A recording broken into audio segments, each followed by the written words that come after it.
Yang terhormat ayahanda kita bersama Bapak Bupati Kabupaten Tanjung Jabung Barat, Bapak Dr. Andus. Kepala Bapak sedikit Pak. Gelapi aja. Bapak Dr. Andus Haji Anwar Sadat MAG. Masya Allah. Beliau satu alma mater dengan saya di UIN Sumatera Utara. Jadi ini pertemuan abang senior dengan adik junior. Masya Allah. Makanya aku dikasih sorban. Biasanya kalau abang tuh selain sorban nanti entah ada yang dikasih lagi. Biasanya gitu Pak. Biasanya. Tapi entahlah kalau di sini kan tak tahu Pak. Awak ini apalah namanya tamu kan, ad-dhaif kal mayit. Tamu itu macam mayit kan begitu. Namanya mayit itu kan dia apa-apakan, dia menerima kan gitu, nggak melawan gitu. Ya makanya prinsip saya dikasih alhamdulillah, nggak dikasih yang parah kali lah kan gitu. Iya itu ya Allah. Ya, luar biasa nih Bupati kita insya Allah. Bapak Bupati beserta Ibu kita mendoakan pemimpin kita diberikan Allah kekuatan dalam mengemban amanah. Membangun Kabupaten Tanjung Jabung Barat ini ke depan menjadi kabupaten yang lebih baik lagi adanya. Amin. Yang terhormat Bapak Kapolres Tanjung Jabung Barat. Masya Allah. Baru 11 bulan Pak. Masya Allah. Berarti udah mau lahiran. Udah lewat lahiran. 9 bulan. Kalau lembus dia 12 bulan. Lembusan. Sehat-sehat Pak Kapolres ya, baru 11 bulan ya. Betah di sini Pak. Betah di sini. Kemarin viral habis bonceng-bonceng Pak Bupati belusukan ya. Insyaallah inilah pemimpin hebat. Nggak bisa macet jalan, ambil motor bonceng bupatinya. Insyaallah luar biasa sehat-sehat. Pak Bupati pun tadi katanya begitu, habis belusukan masuk angin katanya. Katanya kalau udah tua itu jangan banyak tingkah, maksudku gitu loh. Udahlah, kalau nggak tahan kena angin nggak usah banyak tingkah, itu maksudku Bang. Sehat-sehat Pak Kapolres ya, insyaallah. Dalam hati orang ini habis ini kita rapat, nggak usah lagi undang kawan tuh lagi. Tak apa-apa tak diundang lagi, patah tumbuh hilang berganti. Ustadz sombong? Tidak. Kadang-kadang orang tak tahan dia seloroh. Kadang-kadang ada pejabat itu telinga dia tipis, sakit hati dia bilang gitu. Berarti kan tipis sekali telinganya kan gitu kan. Insya Allah yang di sini enggak lah. Terus ngomong tuh begitu. Nggak usah lagi undang Ucai lagi tuh. Kenapa? Lancip kali mulutnya.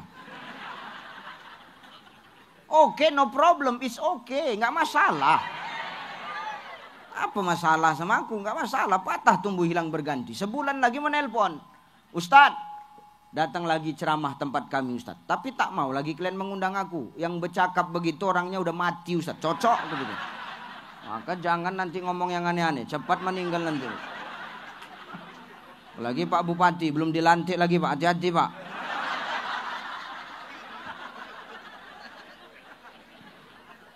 Terhormat Bapak Dandim yang dalam hal ini diwakili oleh Bapak Dan Ramil. Sehat-sehat Pak Dan Ramil. Memang begitulah Pak. Wakil itu ndak boleh duduk di depan, di belakang memang. Cocok itu. Memang pas Bapak duduk di situ, dah pas. Terhormat Bapak Pengadilan Negeri. Insyaallah sehat Pak. Alhamdulillah. Terhormat Bapak Pengadilan Agama Kabupaten Tanjung Jabung Barat. Masya Allah. Ini Pak kawanin. Pak pengadilan itu harus kita kawani. Harus kita temani. Kenapa Ustadz? Banyak nomor janda sama beliau banyak.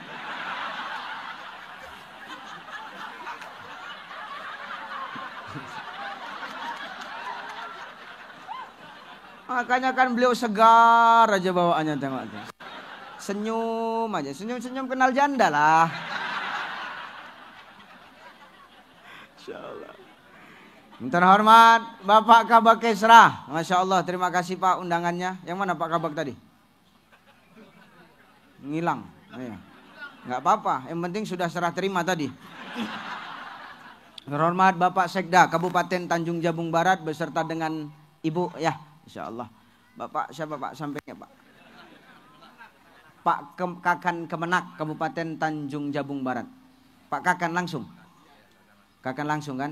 Enggak, maksudku kalau wakili ya pindah lah dulu.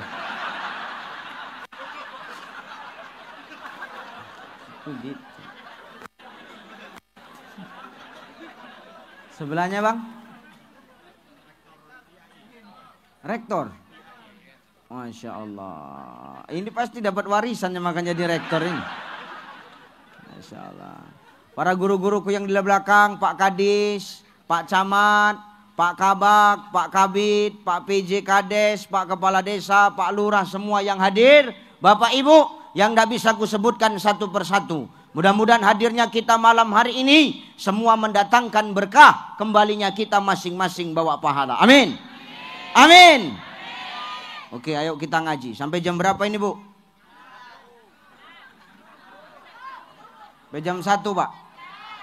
Kau enak cuma dengar mulutku yang koyak kau.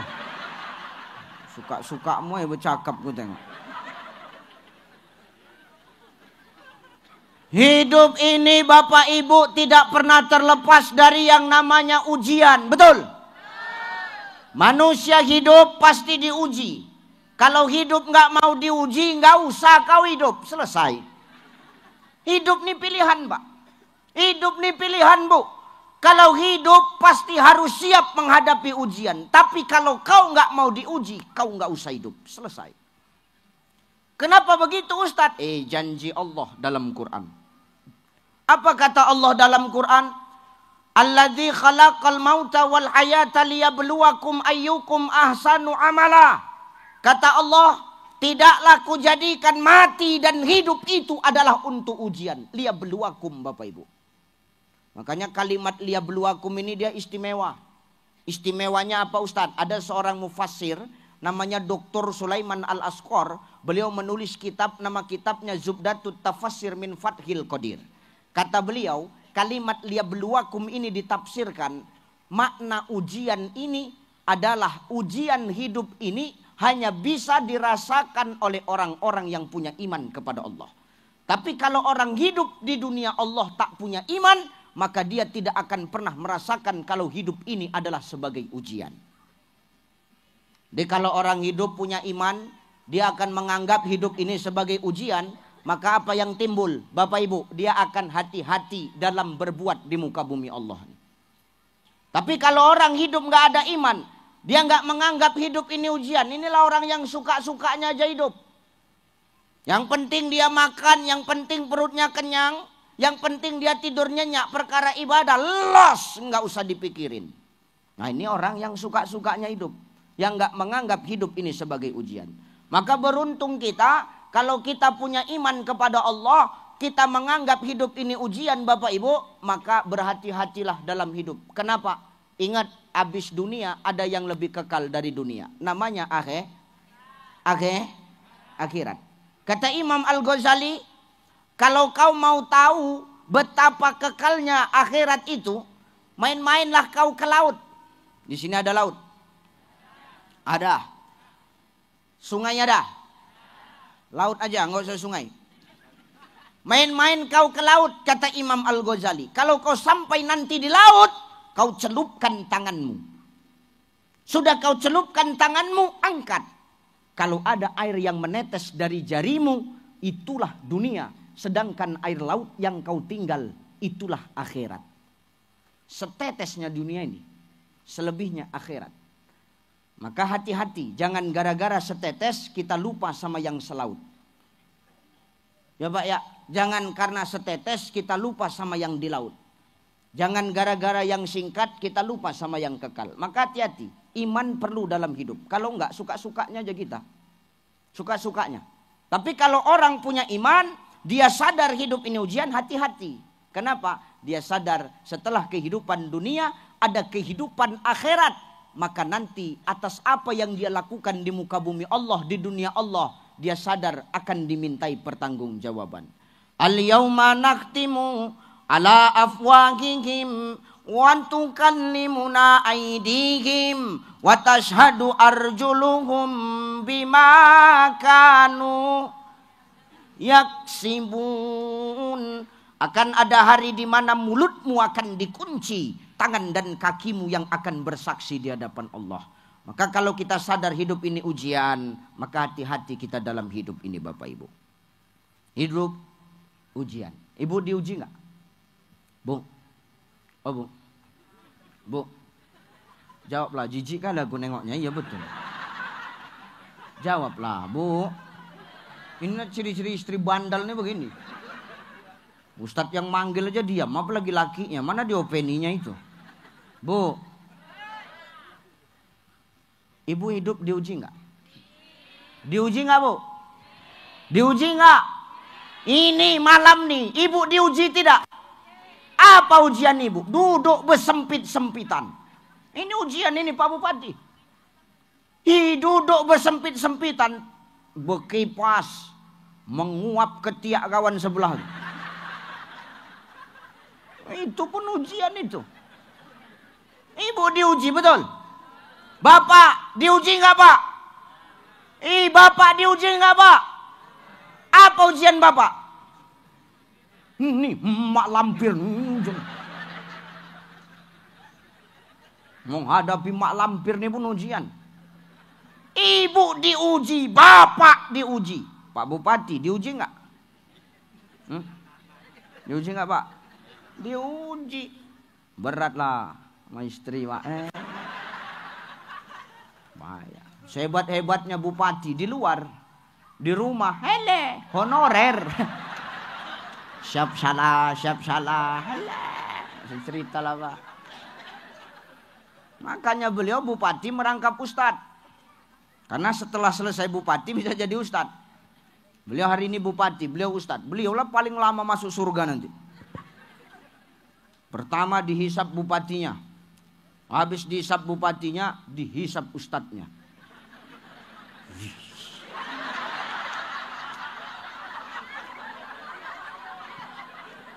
Makanya pilih salah satu Pak. Jadi bupati apa jadi ustadz? Ngeri Pak. Nah, aku nggak mau, aku ustadz aja aku. Ustadz kenapa bercakap begini? Tinggal lantik, makanya enak awak bercakap. Walaupun kampanye tak pakai awak salam tak apa-apa juga. Pak Bupati diuji, Pak Kapolres diuji nggak Pak? Diuji kan? Bapak jabatan AKBP di luar, di rumah Satpol PP ini. Rusak. Habis. Selesai Pak. Ustadz kok paham betul? Nasib kami sama, aku pun begitu. Maka semua kita diuji. Pak Bupati diuji, Pak Kapolres diuji, Pak Sekda diuji, Pak Kadis diuji, Bapak diuji, Ibu diuji. Semua kita diuji. Ustadz Ucai diuji tidak? Diuji enggak aku? Apa ujianku? Hah? Nih, ku kasih tahu ujianku. Salah satunya foto gue nih. Kalau tak kenal Pak Anwar ini, beliau bukan bupati, pikir orang beliau lah ustadznya. Ini salah satu ujian.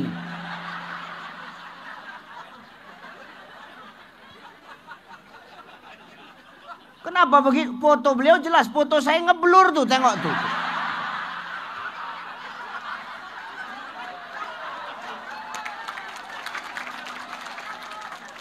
Ujian ini, jangan kau pikir nggak ujian. Ini yang pertama. Yang kedua, apa ujiannya? Nanti Pak Bupati selesai acara berebut orang poster nih untuk apa? Nutup kandang ayam. Makanya hari ini semua kita ujian. Tak ada kita yang tak merasakan ujian. Semua kita diuji oleh Allah.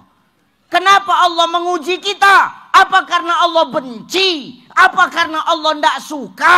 Apa karena Allah nggak cinta? Apa karena Allah nggak sayang? Oh, salah. Justru kenapa Allah menguji kita? Karena Allah sayang sama kita. Allah rindu sama kita. Allah cinta sama kita, Bu. Allah peduli sama kita. Makanya kita diuji oleh Allah. Malah kadang kita hati-hati. Kenapa? Hidup nggak pernah diuji. Hidupnya lempeng aja. Hidupnya lempeng terus, urusannya lancar terus.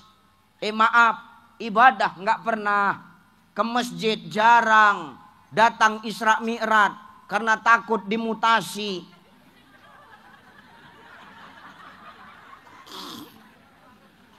Baca Quran nggak pernah, tapi hidupnya mulus saja. Ini yang kita hati-hati. Kenapa Ustadz? Bisa jadi istidraj.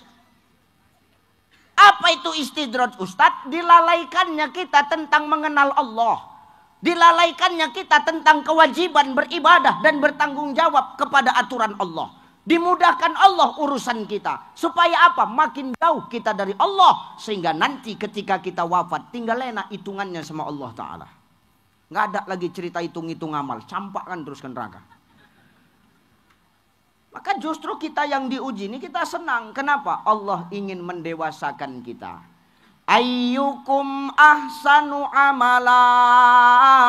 Allah pengen tahu amal siapa yang paling baik di antara kita. Ada yang tahu amal siapa yang paling baik di sini? Ada yang tahu? Ada Bu? Bu? Ada yang tahu amal siapa yang paling baik di antara kita? Bapak ada yang tahu amal siapa yang paling baik di antara kita? Coba ada yang tahu nggak? Tunjuk tangan aja satu orang. Amalku paling baik Ustadz. Coba ada yang berani bilang gitu. Biar ku pijak batang lehernya. Tidak ada kita yang tahu amal siapa yang paling baik di antara kita ini. Yang tahu siapa? Hanya Allah. Makanya maaf, yang berhak menilai amal orang, yang berhak menilai amal ibadah orang, perkara baik buruknya orang, soleh tidaknya orang, solehah tidaknya hamba Allah, itu bukan manusia. Sekalipun kita lebih hebat daripada dia, kita nggak berhak menilai amal orang, Pak. Kenapa? Yang berhak menilai amal kita itu, menilai makhluk itu hanya Allah. Allah kan yang maha menciptakan makhluk. Maka yang berhak menilai makhluk hanya yang menciptakan makhluk. Kalau bahasa sekarang, yang boleh ngatur cuman donatur. Yang berhak menilai makhluk, yang berhak menilai hamba, ya yang menciptakan makhluk, bukan sesama makhluk. Betul ya? Apa udah tentu amal orang yang duduk di atas ini lebih baik daripada yang di bawah? Belum tentu. Yang di atas belum tentu baik, apalagi yang di bawah.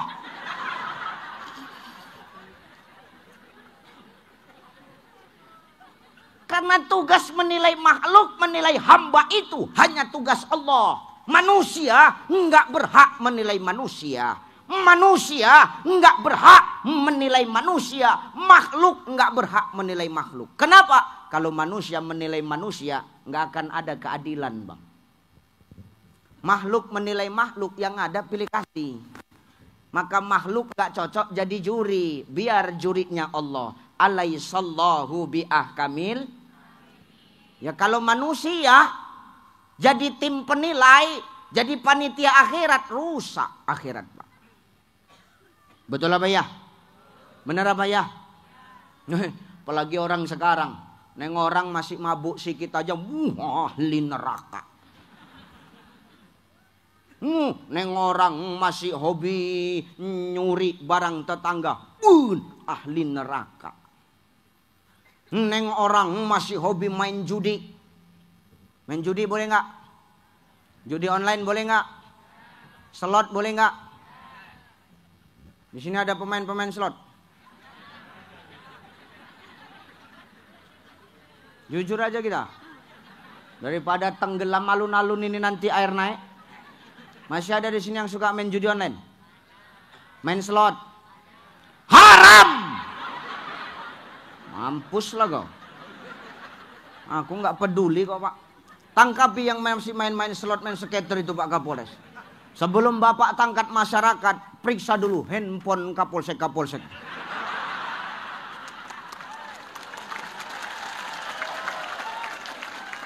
Takut kok orang itu pula agen chipnya. Ini yang bahaya. Judi online, slot, skater haram. Tapi kami nggak pakai chip, Ustadz. Haram. Nggak pakai chip kok haram.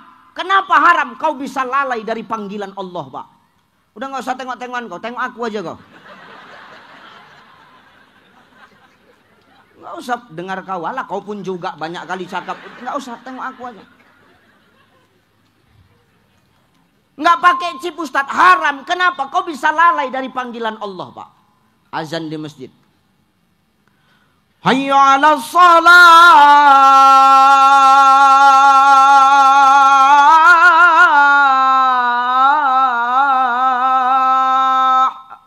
Big Queen. Ya, sautan ini. Pak Bupati nggak tahu? Udah nanti habis ini ngopi kita cerita, udah tenang aja. Lalai dari panggilan Allah. Hayya 'alal falah.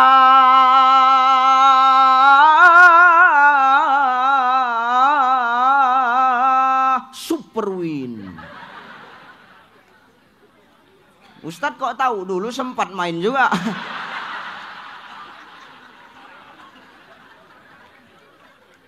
Boleh ini Ustadz, haram. Judi online itu merusak semua generasi, Pak Bu. Hah? Kalau menang nanti, ini berarti sering menang ini. Ini kadis apa nih? Coba kadis apa nih Pak? Tengok dulu Pak.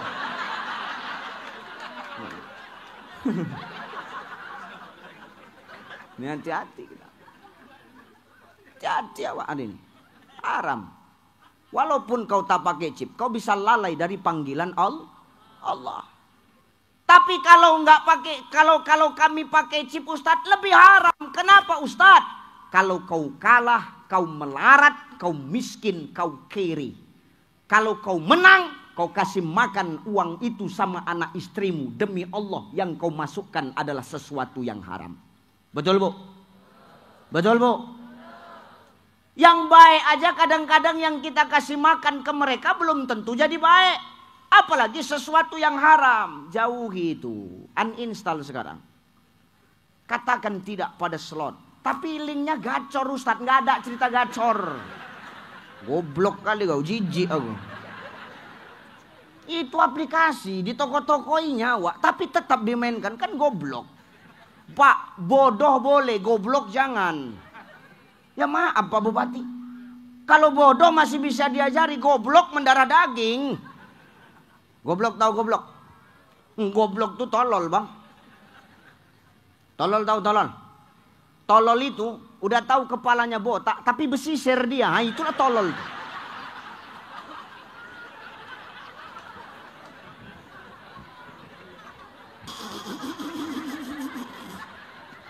Geram kali aku ya. Ini kenapa aku sampaikan Ustadz? Maaf. Aku berbincang-bincang dengan beberapa Kapolda, Pak Kapolres. Apa kata beliau? Ini harus Ustadz sampaikan dimanapun Ustadz ceramah perkara judi online ini. Kenapa Pak Kapolda? Kejahatan judi online itu lebih parah daripada kejahatan narkotika. Kenapa begitu? Orang makin narkoba Ustadz, kata Pak Kapolda. Sembunyi-sembunyi. Tapi orang main judi online asalkan ada paket, ada wifi di mana terduduk di situ nyepin. Hati-hati Bu, tengah malam lakimu belum tidur, handphonenya mereng, positif, A1, nyelot.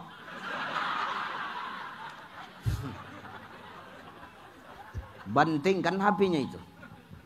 Ya benar. Taubatlah ya. Udah mulai kebanjiran kabupatenmu ini. Hati-hati. Jangan sampai gara-gara kelakuan awak orang yang tak bersalah pun ikut Pak. Betul Bu? Betul Bu? Kasihan anak binimu kau kasih makan yang haram tuh. Takkan menjadi darah daging. Elok kau belikan beras. Makan sama-sama. Kenyang perutmu. Paham kau Pak? Kau jangan ngangguk-ngangguk aja. Geram kali aku nengoknya iya. Ya, tolong. Balik lagi. Hidup ini gak boleh saling nilai dah. Apalagi nilai amal ibadah orang. Nengok orang masih mabuk. Nengok orang masih hobi berjudi. Nengok orang masih hobi nyuri, maaf, belum tentu dia itu lebih buruk daripada kita Pak. Maaf, lebih baik daripada kita. Belum tentu dia lebih buruk daripada kita, belum tentu. Kenapa Ustadz? Hari ini dia kita lihat orang yang belum baik, belum kenal Allah, belum dekat kepada Allah, belum dekat kepada masjid, belum dekat kepada majelis ilmu. Tapi tengok, ketika hidayah Allah itu sampai kepadanya, bisa jadi dia jauh lebih baik daripada kita. Walal akhiratu khairul laka minal. Akhir itu lebih baik bagimu daripada permulaan, kata Allah. Maka yang Allah lihat itu bukan kita yang sekarang. Hari ini orang nengoki Ustadz Ucai orang baik, kata orang. Kata Allah, kan belum tentu Pak Bupati. Wah, Ustadz Ucai orang alim, kata orang. Kata Allah, belum tentu. Ya maaf, memang benar Bu. Ini yang ngomong sekarang kan belum tentu lebih baik daripada yang dengar ini kan. Ini kan perkara siapa yang pegang mic aja sekarang ini. Ini yang ngomong belum tentu lebih baik daripada yang dengar. Bisa jadi yang dengar ini jauh lebih parah. Enak kali kau aku yang bercakap, aku pula yang rugi kau buat. Nggak bisa lah. Kan dalam hidup ini kita nggak usah sok menilai amal orang lah. Kalau hidayah sudah datang kepadanya, bisa jadi dia jauh lebih baik daripada kita. Mana contohnya? Robiah Adawiyah. Tuh Robiatul Adawiyah kenal Bu? Bu, Robiatul Adawiyah kenal? Robiatul Adawiyah kenal? Sarolangun. Allahu Akbar. Robiatul Adawiyah itu seorang ulama sufi dari kalangan wanita yang terkenal loh. Nah kalau kita baca biografinya Robiatul Adawiyah, kelam Bu. Kelamnya kenapa Ustadz? Maaf, sebelum jadi ulama sufi yang terkenal, maaf, beliau itu, maaf, pelacur yang banyak dipakai sama orang. Ya benar, sampai-sampai Hasan Al-Basri ditolak cintanya sama Robiatul Adawiyah ketika hidayah itu sampai kepada dirinya. Apa kata Hasan Al-Basri? Wahai Robiatul Adawiyah, kenapa engkau berani menolak aku sedangkan aku adalah seorang ulama besar? Hasan Al-Basri, wahai Robiatul Adawiyah, cintaku sudah mentok sama yang menciptakan aku, Allah. Cinta makhluk gak butuh lagi sama aku, Hasan Al-Basri. Tapi kan kau dulu maaf seorang pelacur. Kalau kutanya kepadamu wahai Robiatul Adawiyah, kata Hasan Al-Basri, sudah berapa banyak laki-laki yang tidur denganmu? Robiatul Adawiyah tak bisa menjawab Bapak Ibu, cuman diam aja. Kenapa? Saking kan banyaknya. Tapi tengok ketika hidayah itu sampai kepada hatinya, luar biasa Pak. Cintanya hanya mentok kepada Allah, nggak ada kepada yang lain. Bahkan syairnya terkenal. Ilahi las tulil firdaus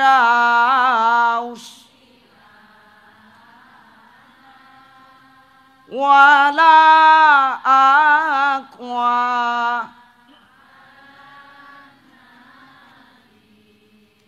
jahimi. Wahai Tuhan, ku tak salah. Wahai Tuhan, ku tak layak ke surga, namun tak pula aku sanggup kena. Apa kata Robiatul Adawiyah? Duhai Allah, andai kata aku beribadah kepadamu hanya untuk mendapatkan surgamu, maka tutup pintu surga itu untukku. Dan kalau aku beribadah kepadamu karena hanya takut dibakar oleh neraka, maka bakarlah aku dengan api nerakamu. Hebat nggak itu Pak? Makanya maaf, hidup nggak usah suka nilai amal orang. Bisa jadi hari ini kita nilai dia belum baik, nanti hidayah nyampe kepada dirinya, bisa jadi dia jauh lebih baik. Makanya kan ada istilah, lebih bagus jadi mantan orang jahat apa mantan orang baik? Hah? Mantan orang jahat apa mantan orang baik? Mantan orang jahat Pak. Kenapa? Dulu jahat, sekarang baik. Kalau mantan orang baik dulu baik, sekarang jahat. Kan begitu ya? Mana lebih bagus? Mantan bandit apa mantan ustadz?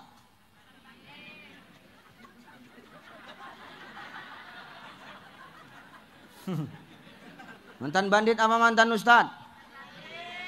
Mantan bandit. Oke, no problem. Mantan bandit lebih baik. Oke.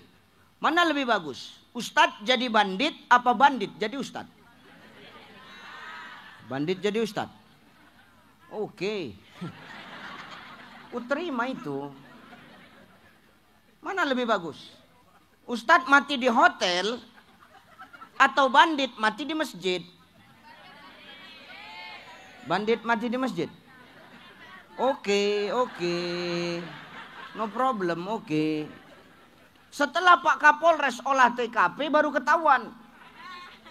Memang Ustadz tuh mati di hotel, tapi mati dalam keadaan bersujud ketika sholat qiyamul lail.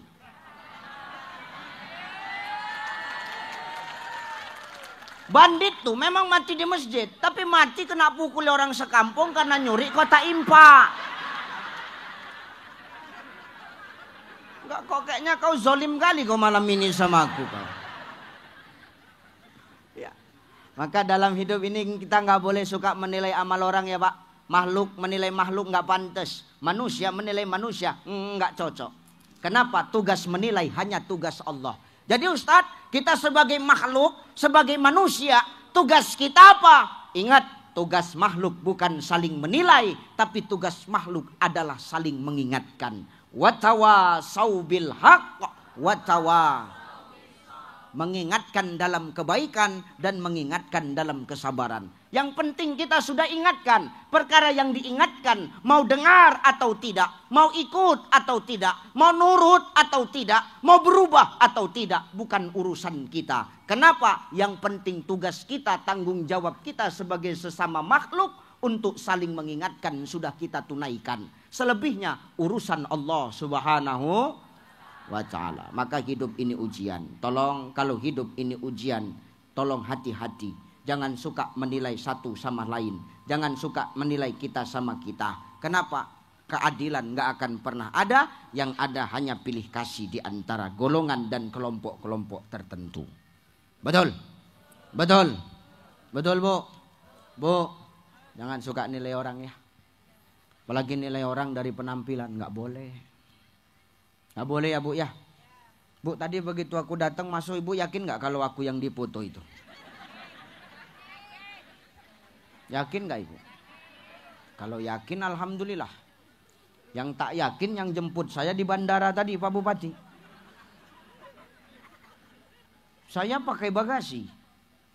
Anggota saya nunggu bagasi. Saya keluar aja. Kulewatinya yang jemput itu. Cuman dia gak kenal sama aku. Biasa aja kok. Tolong amankan kondisikan anggotamu Pak Kabakesra ya.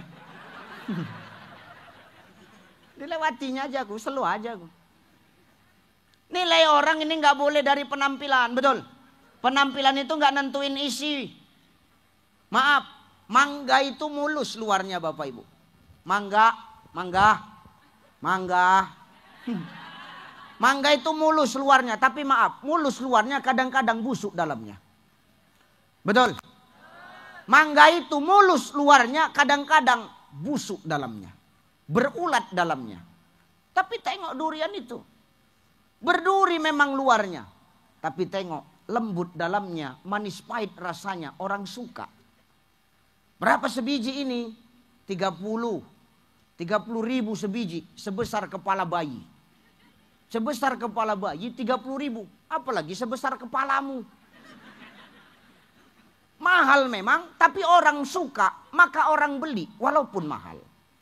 Luarnya berduri, tapi enak dalamnya. Manis pahit rasanya, lemak dia. Tapi sayangnya, tak ada di rumah dinas bupati tadi. Ini masalahnya.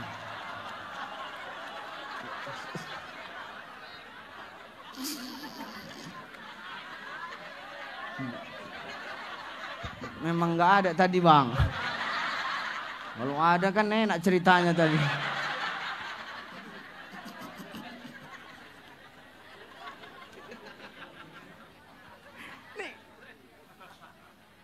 Maka maaf, penampilan tidak menentukan itu orang baik atau enggak, betul? Wow, itu Ustadz Ucai orang baik itu. Kok tahu kau? Dari jenggotnya nampak. Umpama. Maaf, ini jenggot enggak jadi aturan dia orang baik atau orang jahat, Bang. Kalau jenggot jadi tolak ukur dia orang baik, oh maaf. Perkara jenggot, kambing berjenggot. Ustadz ngajak orang berjenggot. Oh tidak, aku bilangkan diriku sendiri karena aku pun berjenggot. Makanya orang ini hidup jangan menilai orang dari penampilan. Karena Allah pun bukan itu yang kita dipandang Allah. Kalau perkara penampilan orang bisa masuk surga, kupastikan orang Tanjung Jabung Barat ini tak ada yang masuk surga. Kupastikan Pak Bupati. Kalau memang karena penampilan ya, karena cantiknya, karena gantengnya, kupastikan orang Tanjung Jabung Barat ini tak ada yang masuk surga. Positif itu ah. Kenapa begitu Ustaz? Tidak ada yang cantik, tidak ada yang ganteng. Tapi Allah itu adil. Allah tidak menilai seorang hamba dari penampilannya. Betul? Kalau perkara penampilan, perkara cantik, perkara ganteng, orang masuk surga. Maaf, orang sini nggak ada yang masuk surga. Jadi yang di surga siapa Ustaz? Para artis. Karena cuma mereka yang ganteng Pak Kapolres. Kalau bupati berat lah kan gitu. Ya benar Pak. Yang ganteng, yang cantik itu cuma para artis.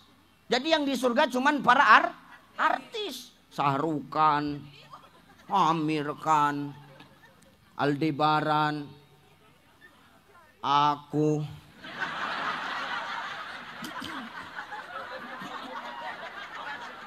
Angek kali orang ini ya. Tapi Allah nggak mandang penampilan. Kalau masuk surga karena ganteng, karena cantik, maaf. Bilal bin Rabah nggak masuk surga Pak Kapolres. Bilal bin Rabah nggak masuk surga Pak Bupati. Kenapa? Gemuk, hitam, pendek, rambut ikal, macam abang itulah, itulah.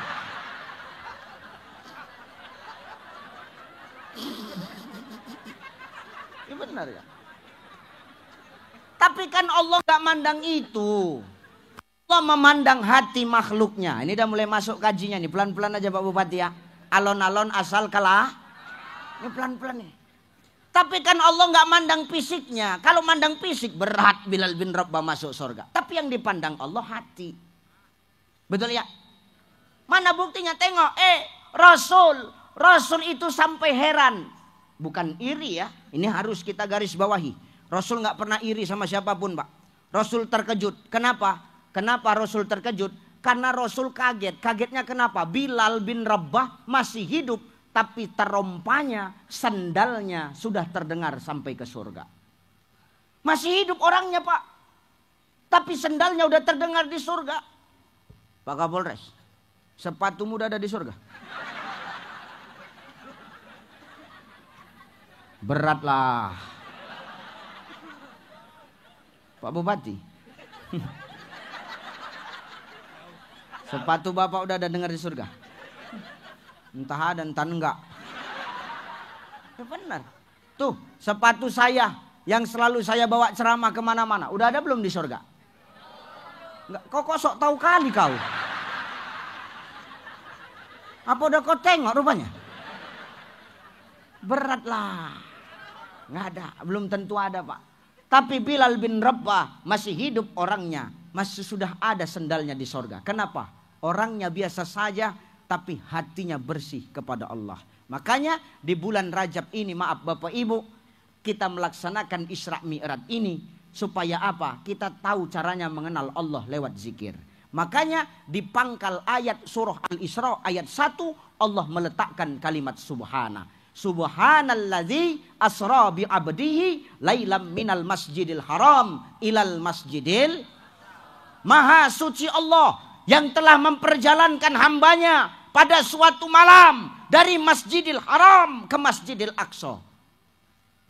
Alladzi barakna haulahu linuriyahu min ayatina, yang sekelilingnya kami berkahi kata Allah. Apa makna berkah itu Ustaz?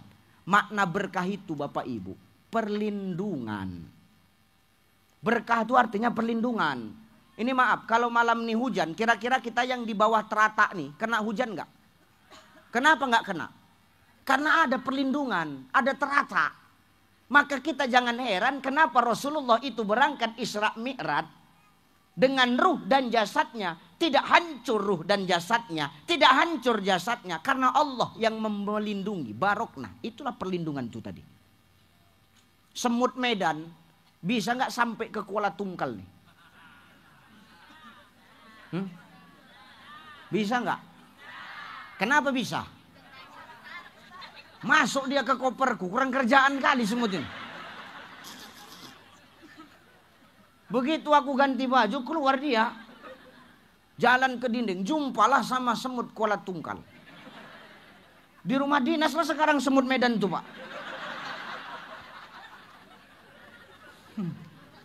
Ketemu sama semut Kuala Tungkal. Dari mana kau, Bang? Dari Medan. Sama siapa kau datang? Ah, mau Ucai. Naik apa? Pesawat. Mana bisa semut naik pesawat? Buktinya aku bisa, kata dia. Kenapa kau bisa nggak terbang? Aku masuk ke kopernya, tertutup dia, nggak keluar aku, kata dia. Sampai aku kemari, setengah mati aku, sesak napas di dalam koper nih, katanya. Begitu dibuka, lega rasanya. Keluar aku, jumpa aku sama kau orang Kuala Tungkal. Oh gitu, iya. Ini semut sama semut, Pak. Kenapa bisa nyampe? Dia masuk ke dalam koperku. Koperku telah memberikan perlindungan. Maka jangan heran kalau Rasulullah itu, Bapak Ibu, tidak rusak jasadnya ketika beliau menembus 7 petalah langit. Kenapa? Allah memberikan perlindungan.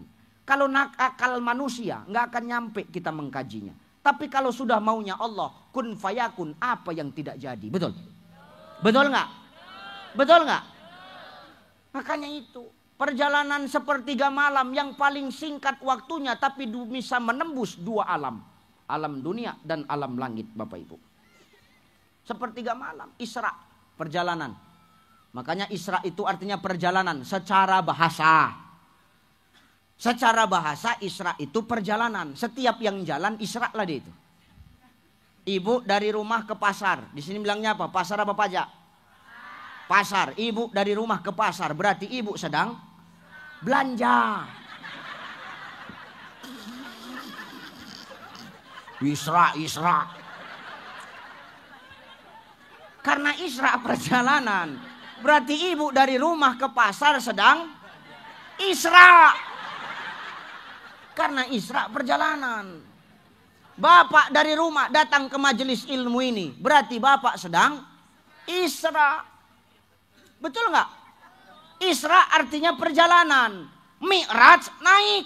Setiap yang naik Mi'raj. Aku tadi di bawah, sekarang aku naik ke atas. Berarti aku sedang Mi'raj. Karena setiap yang naik itu Mi'raj.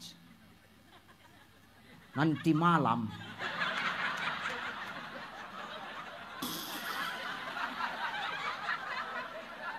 Nanti malam. Kalau ada yang naik, Bu, jangan lagi kau kaget. Dan kalau kau ditanya, Pak, ngapain Bang? Mi'raj.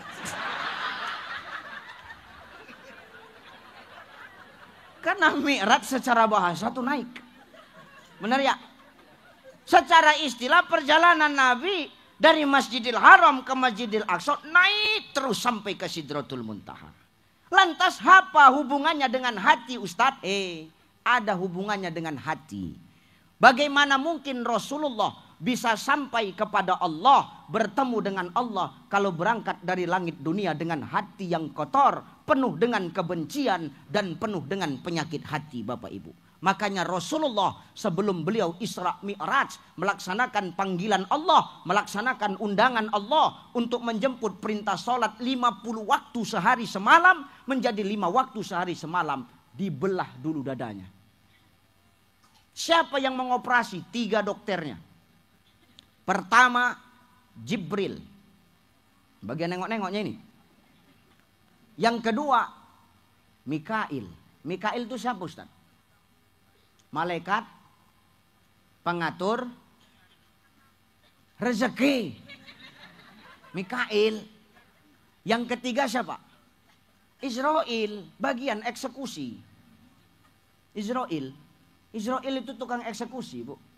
Ini malam ini malaikat semua turun, termasuk Israel. Hati-hati, yang berdiri-berdiri ini mau dicekekkan.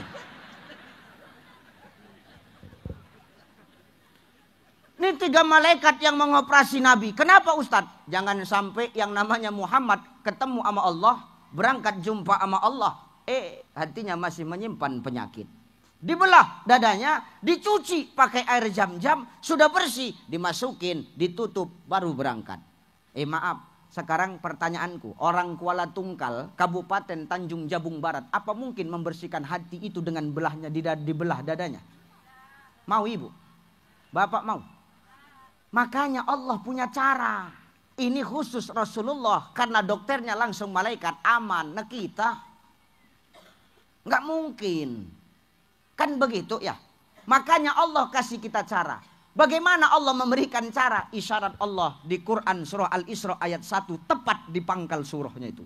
Subhana. Maka maknanya di bulan Rajab ini Bapak Ibu kita suruh memperbanyak berzikir, memuji nama Allah supaya apa? Bersih hati kita dari penyakit hati. Kenapa harus bersih dari penyakit hati? Karena sekarang kita berada di bulan Rajab. Bulan Rajab ini adalah gerbangnya menuju Ramadan. Bagaimana mungkin orang mau Ramadannya sampai? Bagaimana mungkin orang mau ikut puasa, mau ikut ngerjakan terawih, tadarus, mau berubah kelakuannya karena puasa berat. Kalau maaf, ketika di bulan Ramadan penyakit hatinya masih ada. Maka inilah caranya.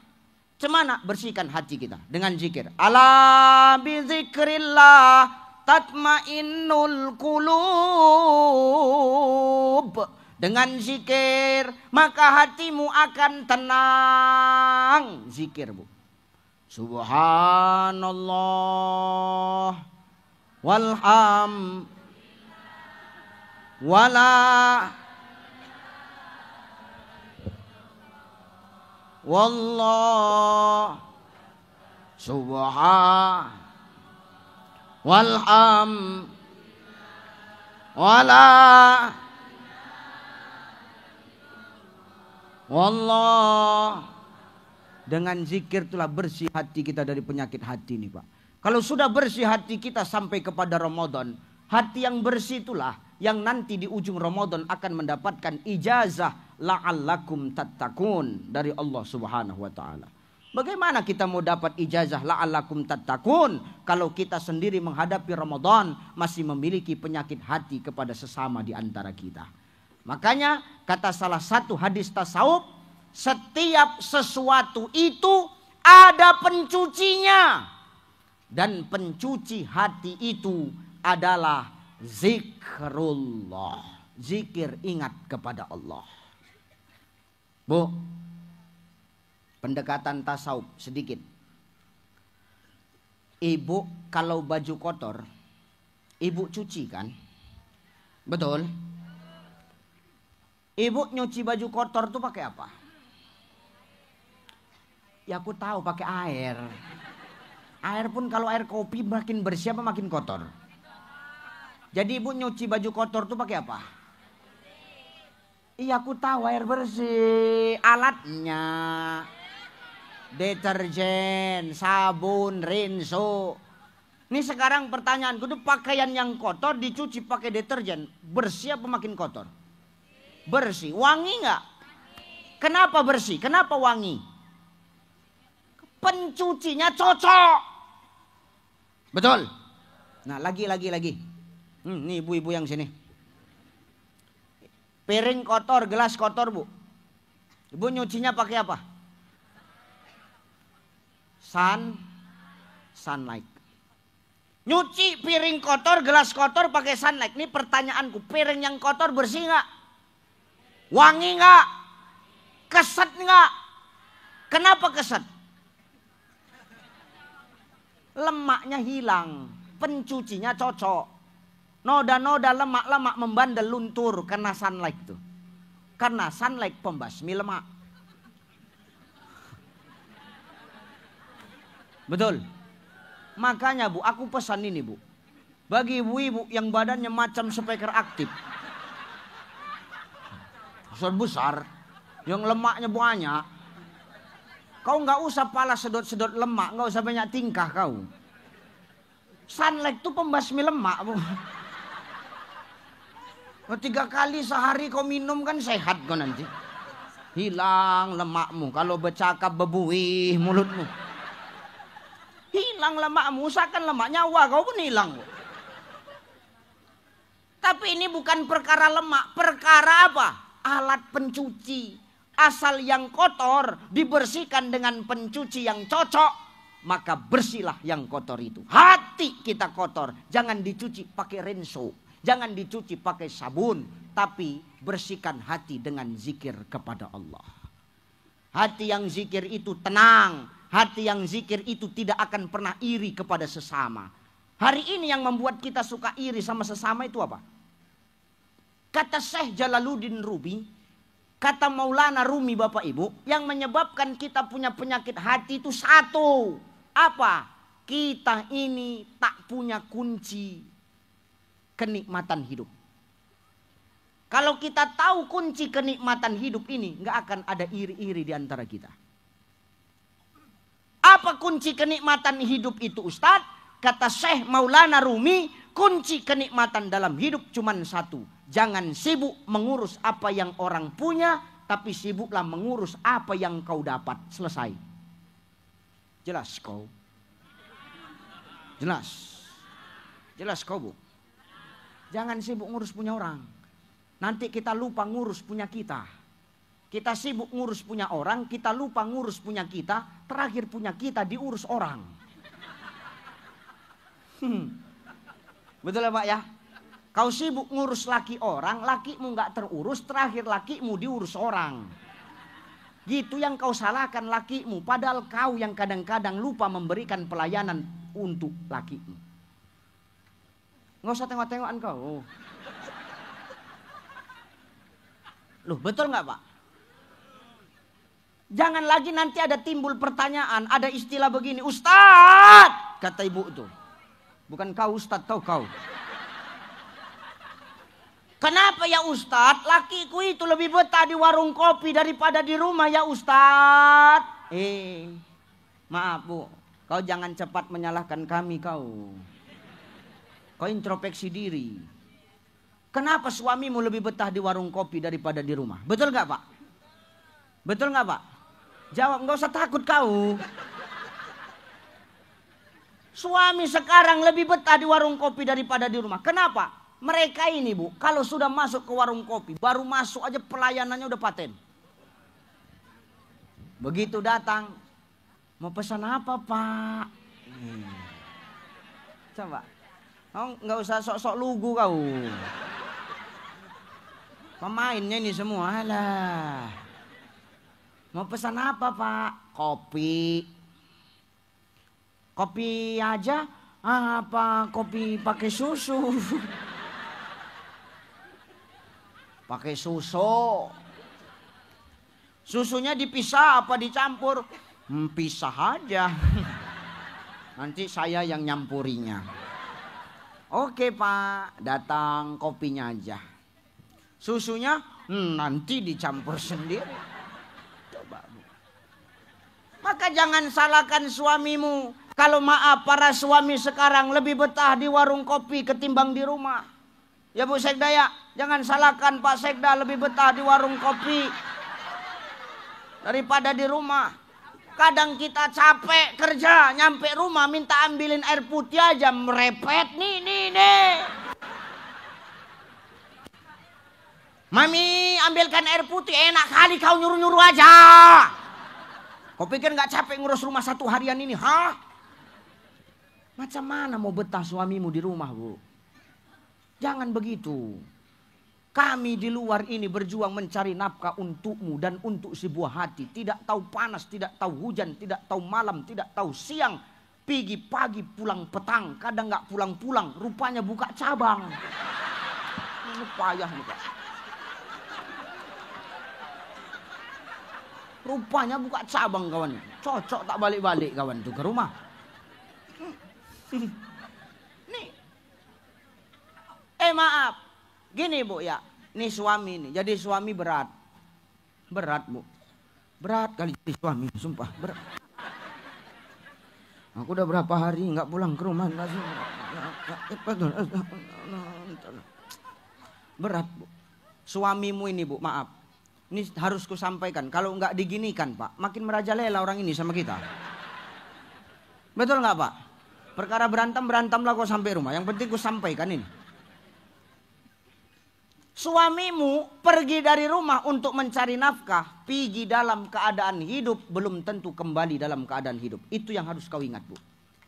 Betul nggak Pak?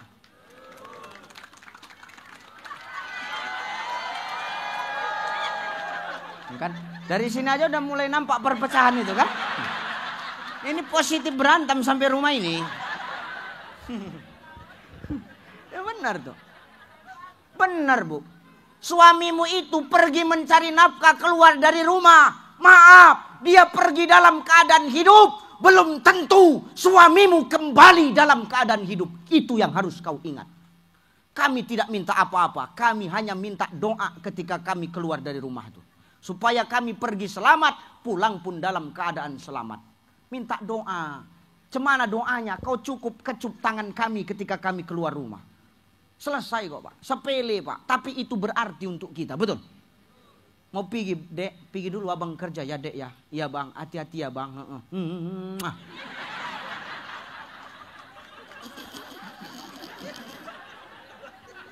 Malah Ustadz dah tua. Ustadz yang tua itulah sedap. Agak-agak bawa tanah sih gitu. Ya benar bu. Ini sepele. Maaf sepele. Jarang dibuat orang. Tapi maaf, pahalanya, fadilahnya besar. Kalau kau kecup tanganmu ketika suamimu keluar rumah cari nafkah. Atau ketika engkau keluar rumah karena dapat izin suami. Ingat bu, keluar rumah karena dapat izin suami. Jangan kau keluar rumah kalau tak dapat izin suami. Kalau enggak kata lakimu, jangan kau coba-coba melawan. Dengar kau. Dengar kau. Jangan suka-sukamu aja. Bagaimana kau mau dapat keberkahan dalam rumah tangga? Bagaimana mau kau rasakan redoknya Allah kalau kau langgar aturan-aturan suamimu selagi aturannya baik? Jangan keluar ya dek, nanti kalau mau keluar tunggu abang aja, kau bandal. Pigi juga keluar. Makanya hati-hati, jangan sampai kita jadi orang yang durhaka. Kalau dulu sebelum menikah boleh kita minta restu orang tua. Nah sekarang udah ada tempat redok kita. Nih suamimu. Ya bu ya, ingat ketika suamimu keluar rumah untuk mencari nafkah atau kau keluar rumah karena dapat izin suami. Kalau tak dapat izin suami jangan kau coba-coba keluar. Dan ini hanya berlaku untuk yang punya suami. Yang janda diam aja, dengar. Jangan pula yang janda minta izin sama laki orang pula. Ini yang masalah nanti sekarang. Nih. Pergi suamimu keluar rumah cari nafkah. Ibu pamit sama suami mau keluar rumah dapat izin. Kecup tangannya. Pergi ya bang. Hati-hati ya bang. Ini pahalanya besar. Sepele tapi besar fadilahnya. Apa? Pahalanya sama seperti engkau mencium Hajar al-Aswad. Batu hitam yang tertempel di dinding Ka'bah. Berebut orang waktu tawaf nak mencium Hajar al-Aswad tuh. Aku tak berani. Aku kecil, kena pijak, meninggal aku, selesai. Orang berebut nak cium Hajar al-Aswad itu pak. Ketika mereka tawaf. Ibu tak apalah jauh-jauh. Di rumah ada Hajar al-Aswad tuh. Mana? Ini Hajar al-Aswad. Hajar al-Aswad. Tangan suamimu Hajar al-Aswad. Apalagi hitam warnanya. Makin besar pahalamu bu. Makin besar pahalamu. Makanya ku hitamkan aja tanganku. Besar pahala. Biniku besar pahalanya. Ustadz kan tahu bercakap aja. Rupanya Ustadz buat. Ku buat. Kemanapun aku nak pergi ceramah. Aku udah menikah pak. Jangan buat aneh-aneh bapak ya. Singel. Begitu Pak Bupati, Ustadznya masih single. Wah meronta-ronta janda di sini tadi. Aku udah berbini. Jangan aneh-aneh bapak pak. Jangan kalian potong-potong video tadi ya. Ini bahaya ini. Ya Allah. Ku buat kok. Umi. Ya Pak. Aku nak pergi ceramah. Ya Pak. Hati-hati. Mi. Ya Pak. Hajar al-Aswad. Oh lari. Bolak-balik. Makanya aku sedia tisu basah. Bau ludah dia semua.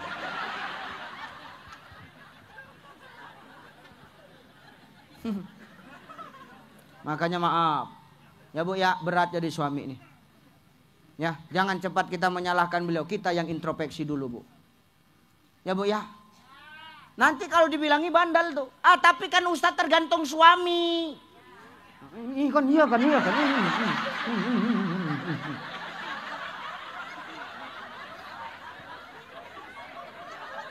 Tenang Pak, ku bela kau malam ini, tenang aja.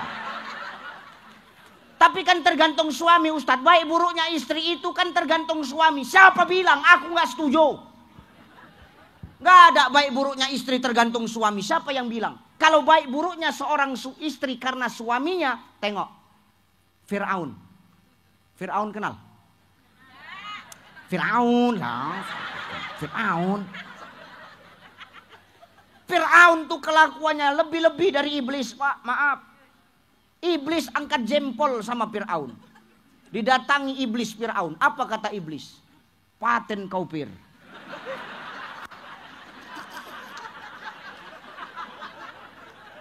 Fir'aun kan Fir. Paten kau Fir. Kenapa gitu iblis? Fir'aun sama iblis CS, Pak. Kenapa iblis? Hebat kau Fir. Aku seiblis-iblisnya aku Fir.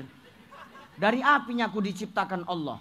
Dikeluarkan aku dari surga karena membangkang kepada Allah. Tapi aku tak pernah mengaku Tuhan Fir. Kau manusia Fir. Mengaku Tuhan, yang patenanlah kau Fir, kata iblis. Angkat jempol, itulah patennya aku iblis, kata Fir'aun. Maaf, suaminya kelakuannya lebih dari iblis, laknatullah. Tapi punya istri namanya Asiyah, tetap taat kepada Allah. Berarti kan gak tergantung suami, Bu. Jelas kau? Jangan cepat menjawab mulutmu itu, jelas. Kalau nggak diginikan payah, Pak. Nggak terbuka wawasannya. Asik kita aja yang dizoliminya. Dalam hati Pak Bupati cocok ini untuk bahan itu. Ustadz belum bisa menerima kami Ustadz. Kau belum bisa menerima? Oke, ku kasih contoh lagi. Nuh kenal Nuh?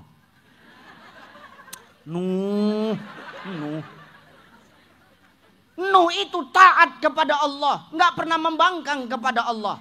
Apa perintah Allah, Nuh selalu buat. Tapi punya istri zalim kepada suami, durhaka kepada Allah, nggak open sama perintah Allah. Baik suaminya, tapi macam hantu biniknya. Coba, betul nggak? Berarti baik buruknya seorang istri itu tidak tergantung kepada imamnya, tidak tergantung kepada suaminya, Bu. Itu tergantung keegoisan kita masing-masing. Egois kita itulah yang merusak kepatuhan dan ketaatan kita kepada suami kita. Dengar kau? Putus, kalau ini telak, Pak, nggak ada cerita. Sekamat ini. Dah, mau melawan lagi kau? Apalagi mau kelawan?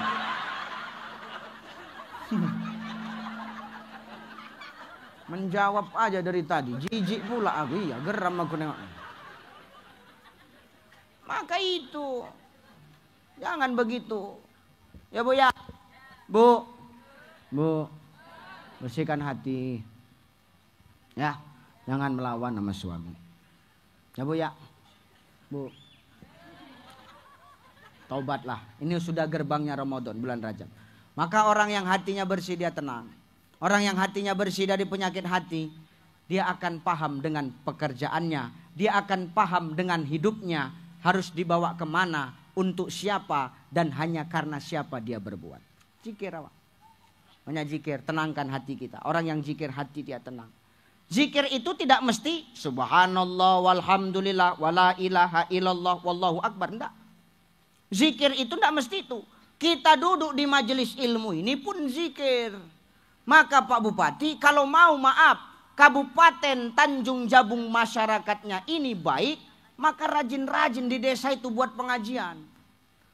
Supaya apa? Eling, ingat masyarakatnya sama Allah. Kalau sudah ingat kepada Allah, maka tidak akan ada hati yang condong kepada keburukan. Aman, damai, tentram, bahagia masyarakatnya.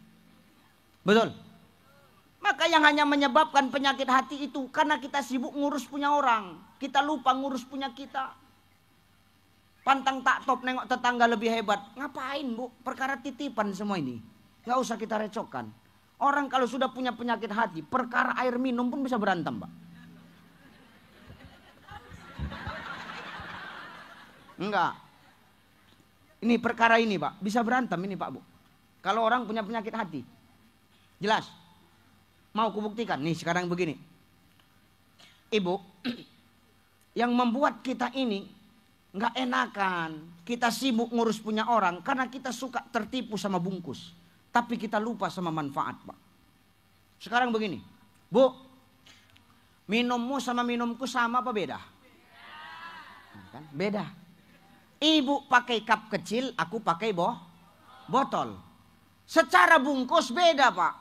Secara bungkus memang beda. Pertanyaanku, isinya sama-sama putih nggak?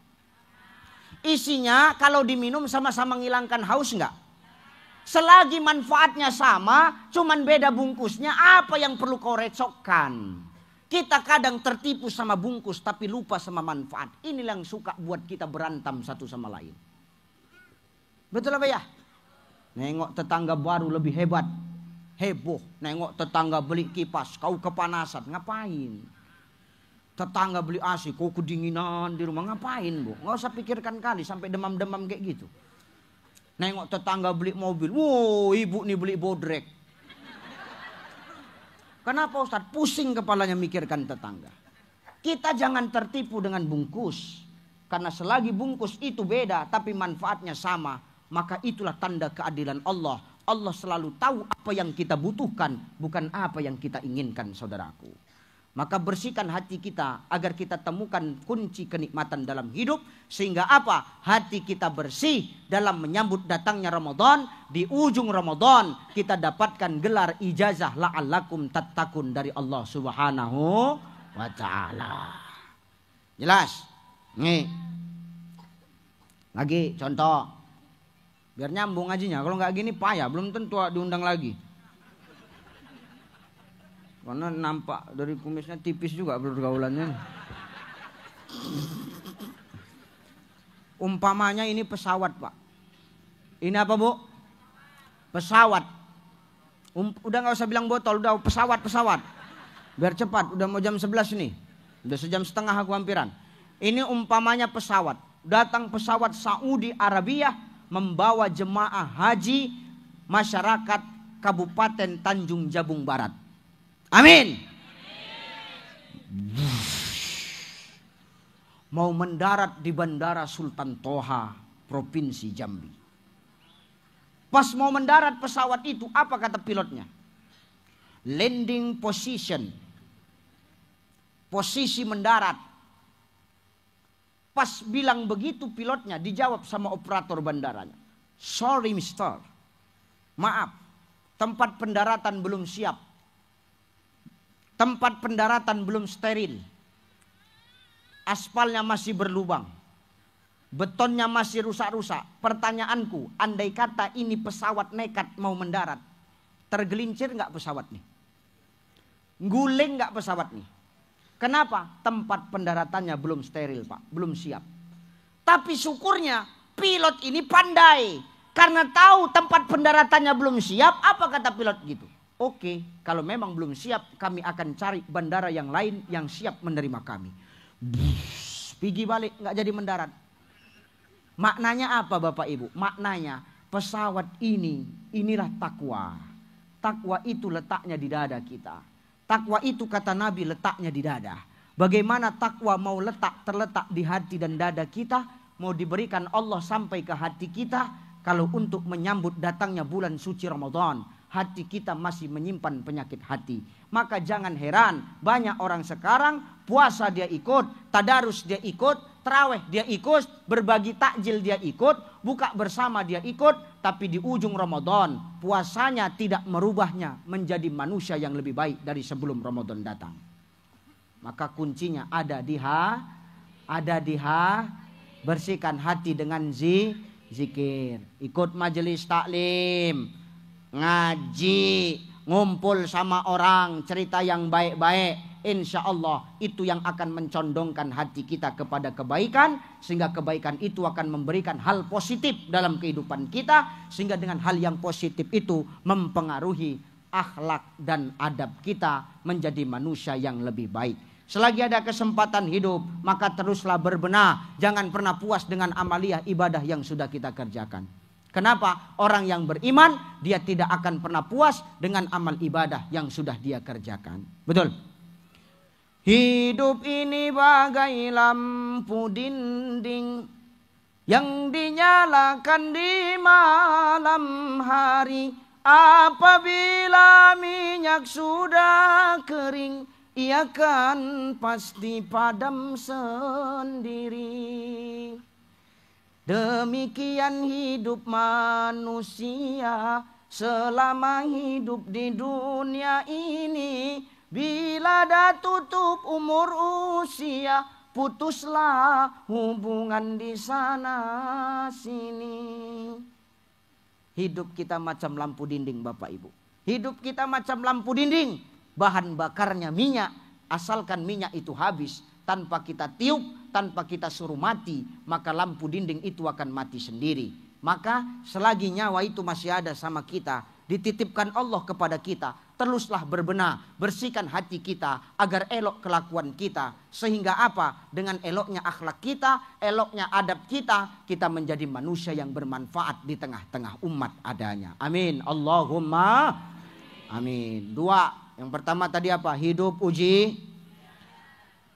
Yang kedua banyakin Ketiga terakhir. Ketiga Pak Bupati. Ketiga terakhir ya. Terakhir ya Bu ya. Lailam minal masjidil harami ilal masjidil aqsa. Perjalanan Nabi dari masjid ke masjid. Maknanya apa? Di bulan Rajab ini Bapak Ibu, melalui perintah sholat 5 waktu sehari semalam. Di waktu Rasul mendapatkan perintah sholat 5 waktu sehari semalam, disitulah kewajiban mulai datang untuk menegakkan sholat 5 waktu. Sampai kapan? Sampai kita mati. Sampai kita mati. Mulai dapat perintah itu udah wajib sampai nanti kita mati. Maka perjalanan Nabi dari masjid ke masjid maknanya apa? Dalam hidup ini Bapak Ibu, gantungkan hati kita kepada masjid. Jadikan masjid sebagai sentralnya umat. Jadikan masjid adalah tempat kita bernaung ketika kita datang kepada Allah Subhanahu wa taala. Ramaikan masjid supaya apa? La fatahna alaihim barokatim minas sama'i wal ard. Berkah dari langit dan bumi datang untuk negeri Tanjung Jabung Barat ini. Amin. Buat peraturan. Begitu jam zuhur masuk Pak Bupati, buat peraturan. Seluruh kepala dinas, staf dan semua honorer wajib sholat zuhur di masjid. Di musolah kantornya. Supaya apa? Berkah Tanjung Jabung Barat ini. Pemimpinnya ulama, pemimpinnya umaro. Bupati Tanjung Jabung Barat jadi ulama bisa, jadi umaro bisa. Maka harus ada beda dari kabupaten-kabupaten yang lain. Betul? Begitu bunyi azan zuhur, stop semua pekerjaan. Sholat. Habis sholat lanjut lagi pekerjaan. Fantashiru fil ard. Baru kau bertebaran di muka bumi Allah. Maka masjid itu harus jadi sentral umat. Supaya apa? Berkah dari langit dan bumi turun. Ini yang pertama. Yang kedua, kenapa harus ke masjid Ustadz? Kenapa Rasul berjalan harus dari masjid ke masjid? Karena maaf, dengan masjid, dengan kita rajin datang ke masjid, kita melapor kepada Allah, kita ibadah, kita jadikan masjid sebagai sentral umat, maka lewat masjid itulah kesombongan akan hilang saudaraku. Hari ini banyak orang yang sombong, kenapa? Karena tak mau ke masjid. Masjid itu mengajarkan kita untuk tidak sombong Pak. Mau siapapun kita, mau bupati kita, mau kapolres kita, mau sekda kita, mau kepala pengadilan kita, pengadilan agama kita, dan ramil pun kita, kakan kemenang pun kita, rektor pun kita, siapa lagi? Kepala dinas pun kita. Maaf, kalau sudah masuk ke masjid tak berlaku lagi jabatanmu ketika masuk ke masjid. Aku bupati, oh nggak laku. Kau datang cepat sab depan. Kau datang lambat, kau tetap sab belakang. Nggak bisa kau ke depan. Jelas kau bupati?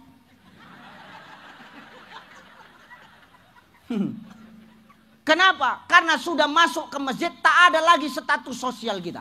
Yang kita bawa jabatan cuma satu. Apa Ustadz? Abdillah, hamba Allah. Kalau sudah kita bawa pangkat hamba Allah, maka tak ada pangkat dunia yang dipandang Allah. Yang dipandang cuma satu. Inna akramakum indallahi atqakum. Hanya takwa yang dipandang oleh Allah Subhanahu wa ta'ala. Maka dengan kita ke masjid, masjid itulah yang akan menghilangkan kecongkakan kita, kesombongan kita di muka bumi Allah. Tengok tukang parkir jadi imam, di belakang ada pejabat, tukang parkir angkat takbir.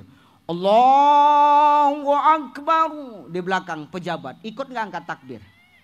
Ikut nggak? Berarti kan nggak ada bedanya tukang parkir sama pejabat di belakang. Semua kita hamba Allah. Nggak pernah kita tengok tukang parkir angkat takbir di belakang pejabat ruku. Ada?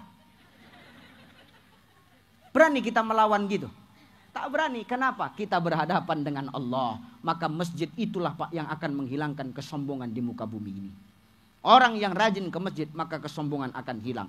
Orang yang rajin ke masjid, kepala dinas yang rajin ke masjid, dia sadar bahwasanya jabatan kepala dinas itu hanyalah titipan. Suatu saat dia bisa jadi non-job. Betul? Hari ini dia camat, kalau dia rajin ke masjid, dia akan sadar kalau jabatan camatnya itu hanya titipan. Dia akan sadar suatu saat dia akan non-job. Dan lain sebagainya. Dan bupati yang dekat dengan masjid, dia akan sadar kalau bupati itu jabatannya hanya titipan. Suatu saat dia akan menghadapi masa pensiun. Hari ini, sekarang ini dia dipanggil bupati. Setelah pensiun dia akan dipanggil Pak Mantan Bupati. Betul nggak? Betul nggak?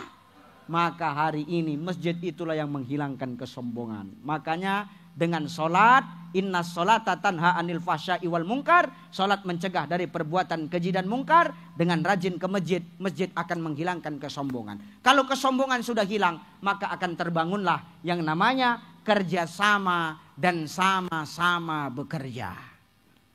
Kerjasama aja nggak cukup Pak Kapolres. Karena kalau kerjasama aja Pak Bupati, nanti yang kerja anggota, pimpinannya cuma tolak pinggang. Ini kerjasama ini. Anggota kerja, pimpinan tolak pinggang.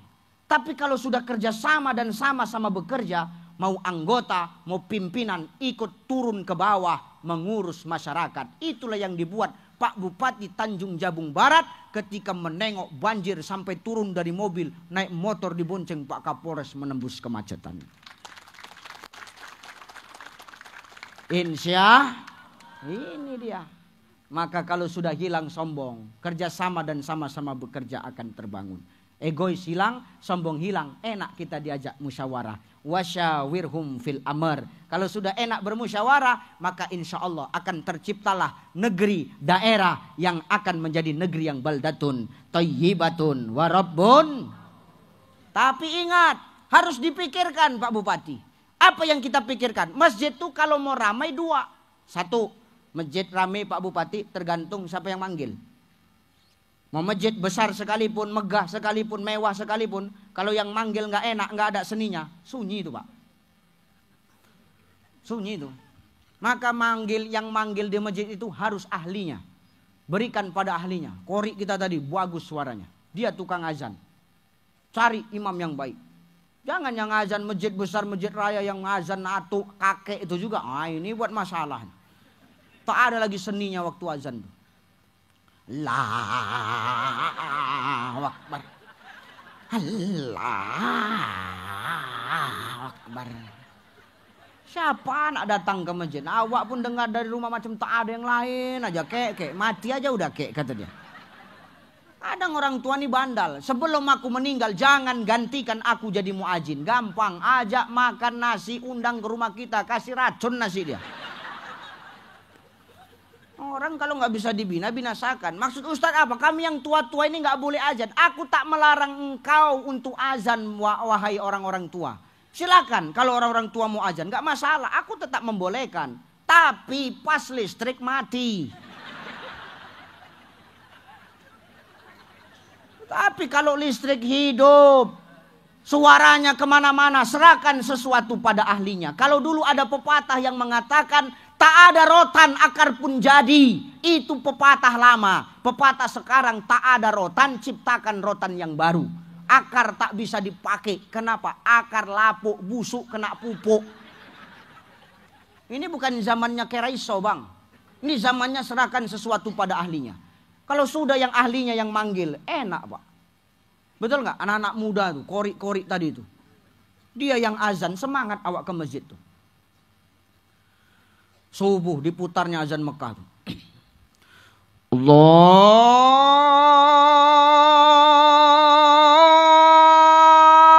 Akbar, Allahu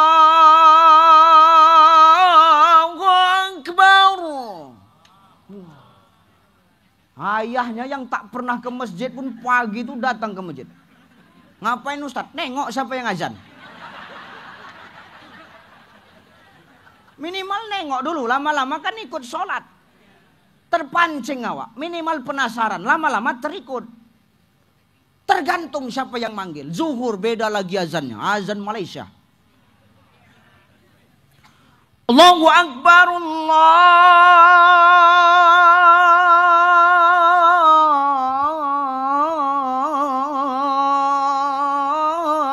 Akbar. Kalau sudah azan zuhur begini, mama dia pun keluar dari rumah. Mama yang keluar dari rumah bilang, oh kak, ini yang azan anakku. Keliling Tanjung Jabung Barat nih, anakku. Tapi tak sholat, emak Fir'aun.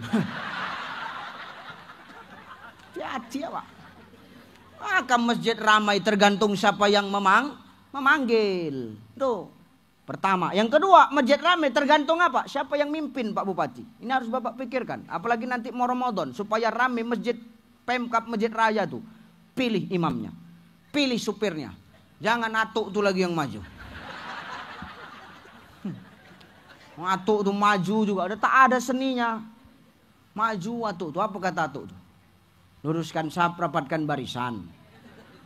Awak pun iya.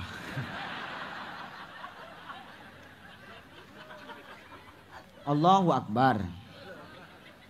Ikut awak. Bismillahirrahmanirrahim. Alhamdulillahirabbil alamin. Ar-Rahmanirrahim. Maliki yaumiddin. Al-ayah ghairil maghdubi alaihim waladdallin. Awak bingung di belakang cemana? Amin. Enggak enak. Enggak enak, Pak. Enggak seru berjemaah tuh kalau begitu. Enggak seru. Udah tak ada seninya. Atuk tuh nekat baca surah-surah kembar. Nah, ini yang jadi penyakitnya. Bacanya surat kembar. Bismillahirrahmanirrahim. Qul ya ayyuhal kafirun. La budu ma ta'budun. Walantum abnu ma'abud. Walan abnu ma'abattum. Walantum abnu ma'abud. Walan abnu ma'abattum. Walantum abnu ma'abud. Itu aja Pak. Bebolak balik tak dapat. Ujungnya tak dapat. Gelap aja tak nampak. Walantum abnu ma'abud. Wala nabi abantum. Itu aja berbolak-balik. Awak dari belakang ingatkan. Tuh, lakum tuh. Atuk tuh lata. Oh iya lakum. Lakum dinukum waladdoa. Inilah mau kena tunjang dari belakang model begini. Macam mana orang mau betah di masjid? Maka masjid ramai tergantung siapa yang tergantung siapa yang memimpin. Kalau yang memimpin anak muda, jadi imam, suaranya bagus, hafalannya banyak, tajwidnya elok, napasnya panjang, maju jadi imam. Tapi Ustadz dia belum menikah, tak ada syarat jadi imam harus nikah. Nggak usah ortodok berpikir kita Pak. Gak usah berpikir kita itu kerdil. Kadang ada satu tempat dia tak bisa jadi imam. Walaupun bagus. Kenapa? Dia belum menikah. Tak ada syarat jadi imam itu harus menikah. Selagi dia baligh, berakal, mumayyiz, hafalannya banyak, suaranya bagus, tajwidnya bagus, maju kau jadi imam. Sorong ke depan. Kita yang tua-tua ini sadar. Harus ada sadar ada yang lebih baik daripada kita. Kasih ruang anak-anak muda ini. Betul? Luruskan shaf. Rapatkan barisan. Mak ayah di belakang jadi makmum. Terdetak hatinya. Macam tandaku suaranya ini. Macam suara anakku kayaknya kak. Masa anak kau? Mungkin lah Pak. Iya. Allahu Akbar. Kan anakku ini kak. Itu mamaknya tuh.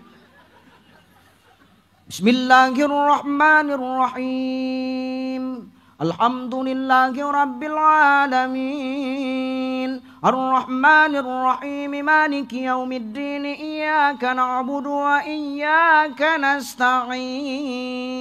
Mak ayah di belakang, ya Allah, nah. Tak salah Pak Bupati mendatangkan guru-guru ngaji di setiap desa ini. Akhirnya kau berhasil jadi imam, nak. Gak sia-sia kau latihan tiap hari, belajar ngaji tiap hari karena program Pak Bupati. Bangga betul mak sama ayahnya, ya Allah. Kadang orang tua ini saking kan bangganya, tak sadar dia kalau sholat.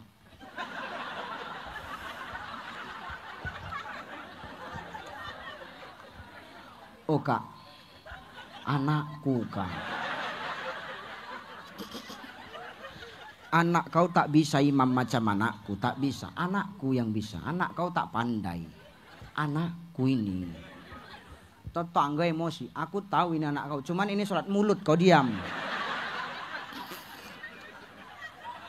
Kawan nyambung, sholat tuh tak boleh bercakap, kata kawan. Yang belakang gak mau kalah, untung aku gak ikut bercakap, selesai sholat tuh. Kenapa Ustadz bangga? Wah, ada anak muda yang mampu memimpin umat untuk dekat kepada Allah. Kalau sudah begini modelnya, orang-orang yang ahli di bidangnya ditempatkan di tempat sesuai dengan keahliannya.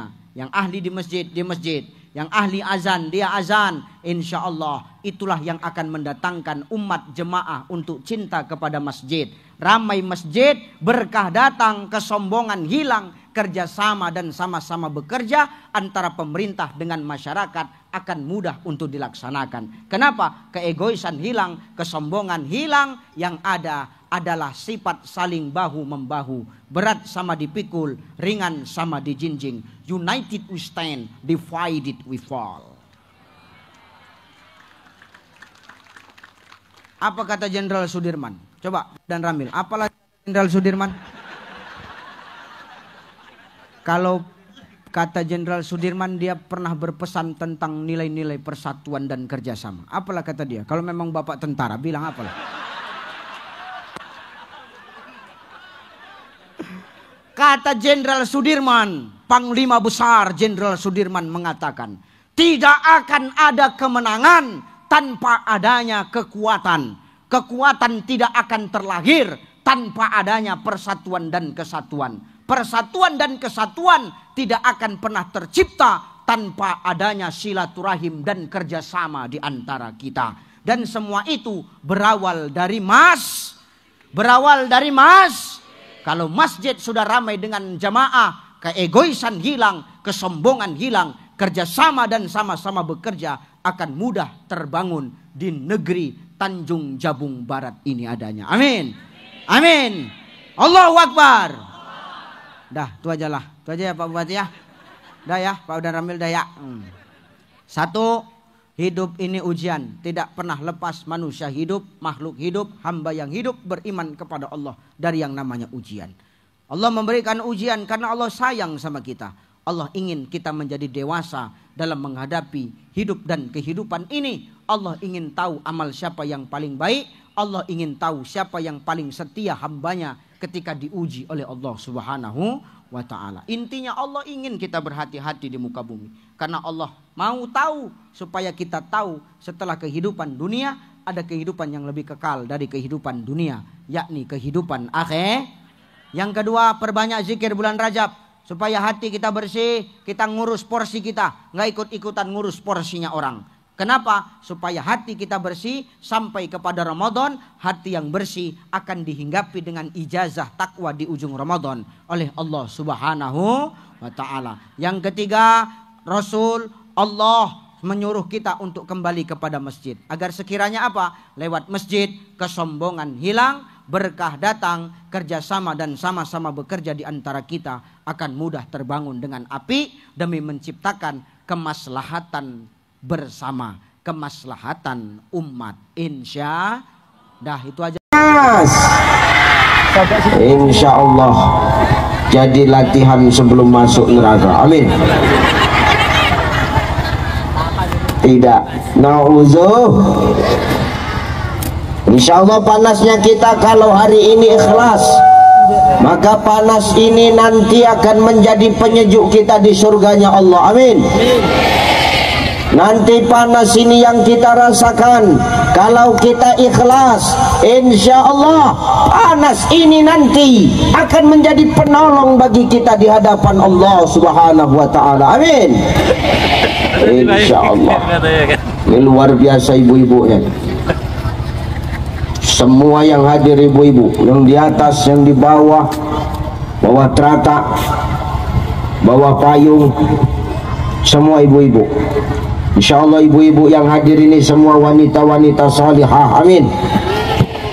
Insya Allah ibu-ibu yang hadir ini semua perempuan-perempuan salihah, para orang tua salihah, para istri yang berbakti kepada suami. Itu ibu-ibu yang di teratak sana kau tidak jawab amin, itu janda semua macam mana itu bu? Insya Allah yang hadir ini semua para istri yang berbakti kepada suami. Amin. Suami siapa? Suami orang pun suami juga judulnya kok. Nauzubillah. Luar biasa. Ustadz, iya. Cepat Ustadz sampai ke Sinunukan ini. Semalam saya dari Pekanbaru karena ketinggalan pesawat. Bukan ketinggalan pesawat, tiket saya tercancel otomatis karena kesalahan teknis. Jadi saya dari Pekanbaru lebih kurang pukul 3 sore sampai kemari tadi malam setengah 4, mutar-mutar aku di Sawitan tuh. Tak ada tanda-tanda kehidupan. Mubeng-mubeng gak genang-genah, belasak-belasak gak genang-genah. Akhirnya sampai kemari lebih kurang pukul setengah 4. Capek. Belum puas lagi istirahat Ustadz. Ya belum puas lagi istirahat. Capek. Maksudku malah siang nih, pagi ini nak menghilangkan rasa capek itu. Tapi kurasa makin capek. Kenapa? Nenek-nenek semua jemaahnya inilah buat capek itu bu. Maunya nenek-nenek ini di belakang, nenek pindah ke belakang gitu. Tapi nenek-nenek malah pagi hari ini cantik-cantik semua. Kenapa Ustadz nenek-nenek di sini cantik-cantik? Karena semua pakai kacamata. Iya, bagaimana caranya aja? Macam-macam model kacamatanya. Ada yang bulat, ada yang petak, ada yang lebar macam kaca spion. Masya Allah. Insya Allah sehat ya nek ya. Amin. Amin. Sehat pak. Sehat pak. Ini tablik akbar kecamatan Sinunukan. Cuman segini laki-laki di Sinunukan nih. Pantasan banyak janda di sini nih.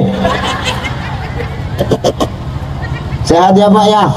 Masya Allah. Gak apa-apa pak, sambil merokok tak apa-apa, merokok aja tak apa-apa. Lanjut merokok. Tapi siapa yang aku berdoa kepada Allah, siapa yang aku ceramah dia merokok, aku doakan muncung dia terbakar. Itu aja lah. Masya Allah. Yang terhormat dan yang termulia para alim ulama asatis wasatizah, para muallim wa muallimah, para masaih, para abuya yang hadir dan duduk bersama kita. Salam hormat, salam takjim kepada guru-guru kita semua. Mohon izin, mohon maaf para guru-guru sekalian. Bukan bermaksud nak membelakangi, tapi inilah tempat yang disediakan panitia. Mudah-mudahan tidak mengurangi rasa hormat saya kepada guru-guru kita semua. Yang terhormat Bapak Camat Kecamatan Sinunukan, Pak Nadiman, Pak Daiman, Insya Allah. Beliau yang tadi malam menjemput saya Pak Bu, luar biasa. Terganggu tidur beliau, tapi lebih terganggu aku. Kenapa Ustaz? Karena bolak-balik menelpon, jijik kali aku dari malam sana. Wah, ditelepon-teleponan kami tadi malam. Ya Allah, sehat-sehat untuk Pak Camat. Kita mendoakan beliau selalu diberikan Allah kekuatan dalam mengemban amanah menjadi pemimpin. Amin. Amin. Terhormat tokoh masyarakat Bapak Haji Amiruddin, Insya Allah. Syalnya aku tengok macam syal BKMT Pak Haji. Warna hijau Sehat-sehat Pak Haji ya. Tokoh agama, tokoh adat, tokoh budaya yang hadir dan duduk bersama kita, Pak Kakua. Siapa lagi yang hadir? Para kepala desa yang hadir. Habis, siapa lagi? Siapa lagi? Tunjuk tangan aja. Neng dia. Para ormas, para OKP yang hadir, yang nggak bisa aku sebutkan satu persatu. Mudah-mudahan hadirnya kita siang hari ini mendatangkan berkah. Amin. Amin. Nggak lama-lama, ikan sepat, ikan gabus, lebih cepat, lebih bagus. Dan kakap ikan senangin, banyak cakap masuk. Ini jam setengah 11. Sampai jam berapa kita, Bu? Jam 5. Hah? Jam 1. Kau enak cuma dengar mulutku yang koyak. Saran boleh, cuman pakai pikiran lah. Ayo ngaji, yuk ngaji. Ibu bapak yang dimuliakan Allah, hidup ini tidak pernah lepas dari yang namanya ujian, betul? Ibu diuji tidak? Apa ujian ibu? Panas, panas, semua berkipas. Kuat ibu tuh berkipas, menguap ketiak tuh sampai kemari. Pelan sedikit bu. Ibu panas ujiannya, ibu diuji, betul? Bapak diuji nggak pak? Apa ujian bapak? Nih menghadapi mak lampir ini pun ujian ini pak. Makanya laki-laki sinunukan tengok tuh, bapak-bapak tuh tertekan semua mukanya tuh. Wajah-wajah teraniaya di rumah semua nih. Kita semua diuji. Pak Camat diuji nggak pak? Diuji. Apa ujian Pak Camat? Sesak dia duduk.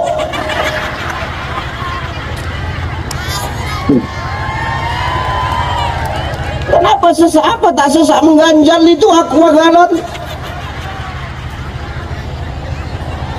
Ujian, betul.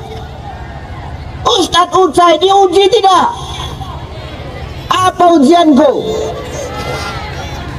Kesasar. Tak kemana-mana aku jalan. Apalagi ujian Ustadz Ucai ini.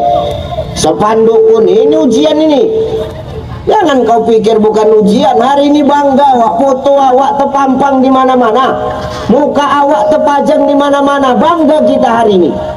Jadi ujiannya kapan Ustadz? Ujiannya nanti selesai acara, berebut orang mengambil sepanduk untuk nutup kandang ayam dia di rumah. Itulah ujian tuh.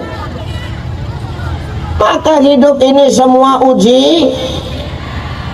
Ujian, ibu diuji, bapak diuji, pimpinan diuji, ustadz diuji, semua kita diuji.